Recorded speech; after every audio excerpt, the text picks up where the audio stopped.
വിഴിഞ്ഞം തുറമുഖത്തിന്റെ trial run ഉദ്ഘാടന വേദിയിൽ മുൻ മുഖ്യമന്ത്രി വി.എസ്. അച്യുതാനന്ദൻ തുറമുഖം യാഥാർത്ഥ്യമാക്കാനായി നടത്തിയ പ്രവർത്തനങ്ങളെക്കുറിച്ച് ആരും പരാമർശം നടത്താത്തതിലുള്ള നന്ദികേടും വിഷമവും പങ്കുവെച്ച് വി.എസിന്റെ മുൻ സ്റ്റാഫും സന്തത സഹചാരിയുമായിരുന്ന എ. സുരേഷ് വിഴിഞ്ഞം തുറമുഖത്തിന് വേണ്ടി വി.എസ്. നടത്തിയ കാര്യങ്ങൾ എണ്ണി പറഞ്ഞ സുരേഷ് ഇന്നത്തെ ഉദ്ഘാടന വേദിയിൽ പ്രസംഗിച്ച ആരെങ്കിലും അദ്ദേഹത്തിന്റെ പേര് പരാമർശിക്കുമെന്ന് വല്ലാതെ ആശിച്ചു പോയെന്നും ഫേസ്ബുക്ക് കുറിപ്പിലൂടെ വിവരിച്ചു. സത്യത്തിനും ആശകൾക്കും ആഗ്രഹങ്ങൾക്കും പ്രസക്തിയില്ലാത്ത ഒരു കെട്ടകാലം എന്ന് കുറിച്ചുകൊണ്ടാണ് സുരേഷ് ഫേസ്ബുക്ക് കുറിപ്പ് അവസാനിപ്പിച്ചത്.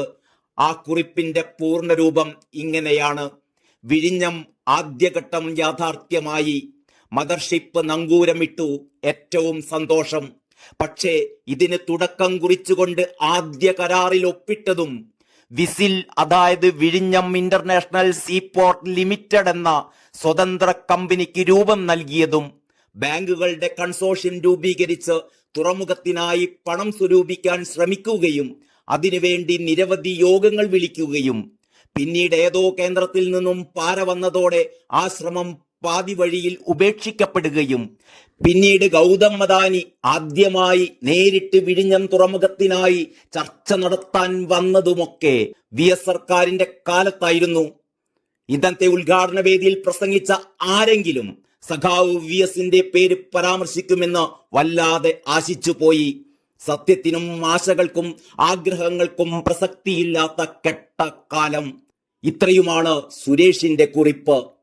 വിഴിഞ്ഞം തുറമുഖ പദ്ധതി യാഥാർത്ഥ്യമാക്കാൻ സഹകരിച്ച അദാനി ഗ്രൂപ്പിന് മുതൽ അഹമ്മദ് ദേവർകോവിനും കടന്നപ്പള്ളി രാമചന്ദ്രനും വരെ നന്ദിയും കടപ്പാടും അറിയിച്ച മുഖ്യമന്ത്രി പിണറായി വിജയൻ വി.എസ്. അച്യുതാനന്ദനെ കുറിച്ച് ഒരു വാക്ക് പോലും പറയാതിരുന്നത് എന്തായാലും മറന്നുപോയത് കൊണ്ടാവില്ലല്ലോ. നന്ദികേടെന്നാണോ, പകയെന്നാണോ, അല്പത്വമെന്നാണോ, അതോ വിവരക്കേടെന്നാണോ, അതുമല്ലെങ്കിൽ ധാർഷ്ട്യമെന്നാണോ, എന്താണ് ഇതിനെക്കുറിച്ച് വിവരിക്കേണ്ടത് എന്നറിയില്ല. സഖാക്കളൊന്ന് പറഞ്ഞു തന്നാൽ വലിയ ഉപകാരം. ഗോവിന്ദൻ മാഷിനും പി. രാജീവിനുമൊക്കെ ഇത് സംബന്ധിച്ച് മാർക്സിയൻ സൈദ്ധാന്തിക വിശദീകരണങ്ങൾ വല്ലതും നൽകാനുണ്ടോ എന്നും അറിയാൻ കൗതുകമുണ്ട്. മുഖ്യമന്ത്രി പിണറായി വിജയനെ വാനോളം പ്രശംസിച്ച വിഴിഞ്ഞം ഇന്റർനാഷണൽ സീപോർട്ട് ലിമിറ്റഡിന്റെ മാനേജിംഗ് ഡയറക്ടർ ഡോക്ടർ ദിവ്യ എസ്. അയ്യരും വി.എസിനെ കുറിച്ച് ഒരു വാക്കും പറഞ്ഞില്ല. പിണറായിയെ കുറിച്ച് എന്തൊക്കെയായിരുന്നു ദിവ്യ എസ്. അയ്യർ ഈ വേദിയിൽ പറഞ്ഞതെന്ന് ഒന്നുകൂടി ഒന്ന് ഓർമ്മിപ്പിക്കാം.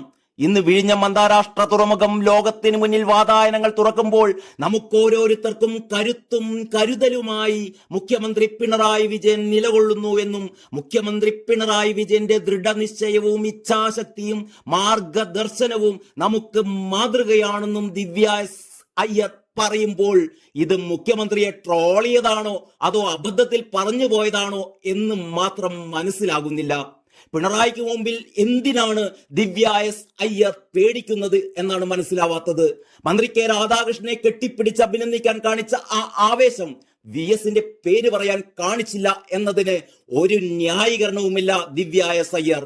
മുഖ്യമന്ത്രി ഒഴിവാക്കിയ ഉമ്മൻചാണ്ടിയുടെ പേര് ഫേസ്ബുക്കിലൂടെയെങ്കിലും പരാമർശിച്ച സ്പീക്കർ എ.എൻ. ഷംസീറും വി.എസിനെ കുറിച്ച് ഒരു വാക്കും പരാമർശിച്ചില്ല. എന്തൊരു കെട്ടകാലം എന്ന് മാത്രമേ സുരേഷിന്റെ വാക്കുകൾ കടമെടുത്ത് പറയുന്നുള്ളൂ. അല്പനൈശ്വര്യം കിട്ടിയാൽ അർദ്ധരാത്രിയും കുട പിടിക്കുമെന്ന് കേട്ടിട്ടുണ്ട്. വി.എസിന്റെ ഓർമ്മകളെ 1000 മിന്നൽ പിണറായിമാർ ശ്രമിച്ചാലും, 1000 ഷംസീർമാർ ശ്രമിച്ചാലും, മറ്റൊരായിരം ദിവ്യ എസ്. അയ്യർമാർ ശ്രമിച്ചാലും തല്ലിക്കെടുത്താനാവില്ലെന്ന് ഓർമ്മിപ്പിച്ചുകൊണ്ട് തൽക്കാലം നിർത്തുന്നു. നന്ദി, നമസ്കാരം.